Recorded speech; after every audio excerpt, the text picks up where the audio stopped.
Bienvenue.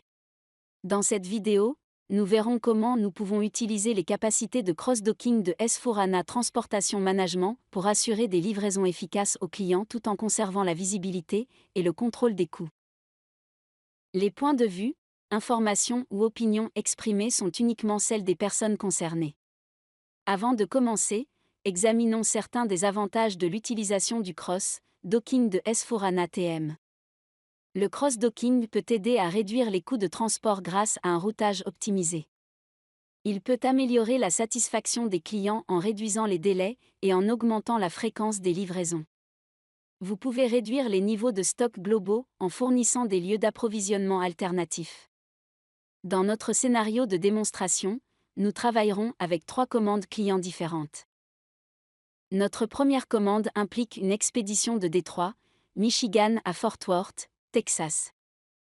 La deuxième commande est expédiée de notre entrepôt de Deer Creek, Palo Alto, Californie à un client de Houston, Texas. Notre troisième et dernière commande est expédiée de notre deuxième entrepôt de Palo Alto, à Pearland, au Texas. Dans TM, tout emplacement logique ou physique dans lequel les produits ou les ressources sont gérés en fonction de la quantité est défini comme un emplacement. On utilise des emplacements uniques dans le cas où l'emplacement n'a pas été défini comme objet dans la base de données. Le système crée des emplacements uniques en fonction des informations d'adresse unique que vous fournissez, par exemple, sur une commande client. Les emplacements de transbordement sont utilisés pour les lieux où le déchargement de marchandises d'un véhicule et son rechargement sur un autre véhicule peuvent avoir lieu pendant le processus de transport. Les lieux de transbordement sont connectés soit à un autre lieu, soit à une zone de transport. Si vous définissez un lieu de transbordement et que vous souhaitez l'utiliser dans vos processus de transport, vous devez définir des segments de transport qui en tiennent compte. Un segment de transport est un lien entre deux emplacements, qui expriment leur accessibilité directe pour un moyen de transport spécifique. Nous effectuerons toutes nos activités de démonstration à partir du puissant cockpit de transport. Dans le cockpit, nous pouvons voir nos 3 commandes clients, non planifiées. Nous ne voulons pas perdre de temps, nous déclenchons donc l'optimisation manuellement. Le système a pris en compte les délais de livraison, les distances, la capacité et le coût. De plus, il a analysé notre structure de localisation et nos segments de transport. Avant de commenter davantage, acceptons le résultat en le sauvegardant. La première chose que nous remarquons, c'est que nos 3 commandes clients ont été divisées en unités de fret supplémentaires. Chaque unité de fret a été affectée à plus qu'un ordre de transport de fret. Nous pouvons voir que notre première commande client a été divisée en 2 commandes de fret. Elle est d'abord déplacée de Détroit vers un emplacement de cross-dock à Dallas, au Texas. Elle est ensuite transportée à Fort Worth sur une deuxième commande de fret.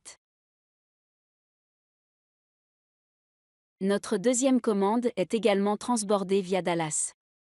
Elle est d'abord expédiée de Palo Alto à Dallas, avant d'être expédiée plus loin à Houston. La troisième et dernière commande est répartie sur 3 commandes de fret, d'abord un court trajet de notre deuxième entrepôt de Palo Alto à notre entrepôt principal de Palo Alto. Puis, elle est transbordée à Dallas avant d'être combinée avec le deuxième ordre direction Houston et enfin acheminée à Pearland. Le cockpit de transport offre un certain nombre de mises en page configurables. Nous passons à une vue cartographique et pouvons voir nos 3 commandes clients, réparties sur 5 commandes de fret différentes sur la carte. Examinons de plus près l'une des 5 commandes de transport de fret.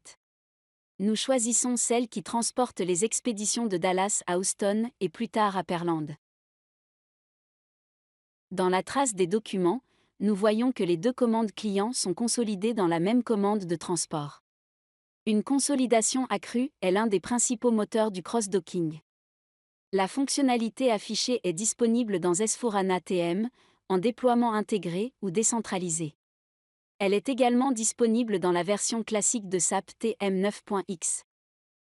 Récapitulons quelques-uns des avantages de l'utilisation de S/4HANA TM pour le cross-docking.